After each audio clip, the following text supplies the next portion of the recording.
In digital Marathi, जनतेच्या हक्काचं व्यासपीठ। शहरातील कामे करण्यासाठी उल्हासनगर महानगरपालिकेकडून कोणार्क एन्व्हायरो या कंपनीला ठेकेदारी पद्धतीवर कामे दिली जातात। या कंपनीत काम करणाऱ्या कामगारांच्या पगारातून ESIC मधून वैद्यकीय सेवा देण्यासाठी पैसे कापण्यात येतात। मात्र त्यांना ESICच्या माध्यमातून कोणतीही वैद्यकीय सेवा दिली जात नाही। तांत्रिक अडचणींचे कारण सांगून सर्व गोष्टी या रखडवल्या जातात।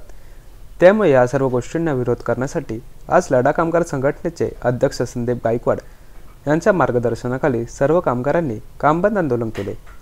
आपल्या मागण्या पूर्ण करण्यासाठी हे आंदोलन करण्यात आले होते। मात्र आचारसंहिता सुरू असून शहरातील कामे बंद असल्याने पोलिसांनी कारवाई करण्यात येणार व गुन्हा दाखल करण्यात येईल असे कामगारांना सांगितले। तेव्हा कामगारांनी उल्हासनगर महानगरपालिका ते मध्यवर्ती पोलीस ठाण्यापर्यंत एका स्वरूपाचे ठिय्या आंदोलन केले। नंतर पोलिसांनी मध्यस्थी करत कंपनी प्रशासनाला बोलावले। कंपनी प्रशासनाने कामगारांच्या सर्व मागण्या मान्य करत तांत्रिक अडचणी सोडवून कामगारांना वैद्यकीय सुविधा देण्यात येईल असे आश्वासन दिले। आज कोणार्क ग्रीन एन्व्हायरो मध्ये काम करत असलेले सर्व ड्रायव्हर लेबर बंधू वैद्यकीय सेवा उपलब्ध होत नसल्या कारणाने आज उत्स्फूर्त असा बंद करण्यात आला होता। असा नियोजित असा हा बंद नव्हता। जे कामगारांचे ESICच्या नावाने पैसे कापले जातात तर ESICच्या माध्यमातून लाभार्थी म्हणून कामगारांना ती सेवा उपलब्ध झाली पाहिजे, वैद्यकीय सेवा त्यांना व त्यांच्या कुटुंबियांना मिळाली पाहिजे। परंतु तांत्रिक अडचणी होत होत्या आणि त्या तांत्रिक अडचणीमुळे त्यांना त्या सुविधा मिळत नव्हत्या। तर त्याचा विरोध करण्यासाठी आणि प्रशासनाला, कंपनी प्रशासनाला आपली जबाबदारीची जाण करून देण्यासाठी आजचा हा बंद होता।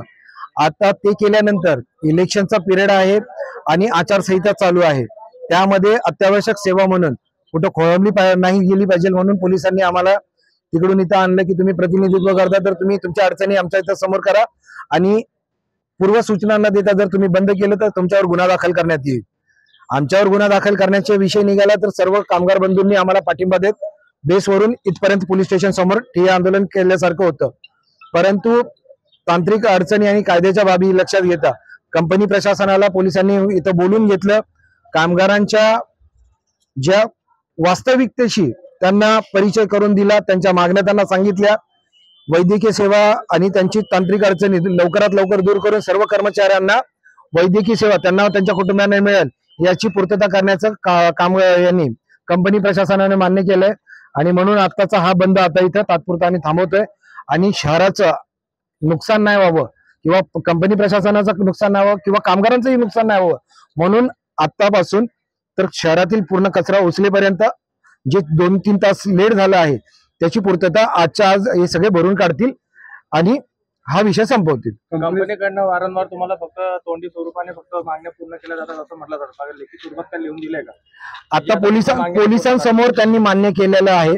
पोलिसांनी सांगितलं जर तुम्ही हे करत नसाल तर कामगारांच्या हक्कावर जर तुम्ही डल्ला मारत असाल तर फौजदारी गुन्हा कंपनी प्रशासनावरही दाखल होऊ शकतो असा सज्जडदम पोलिसांनी कंपनी प्रशासनाला दिलेला आहे। जर कामगारांचं जर शोषण करत असेल तर आम्हीही सुद्धा कंपनी प्रशासनाच्या विरुद्ध फौजदारी गुन्हा दाखल होण्यासाठी आम्ही प्रयत्न करू आणि तो करून घेऊ आणि माननीय उच्च न्यायालयात सुद्धा आम्ही त्याची दाद मागितल्याशिवाय राहणार नाही।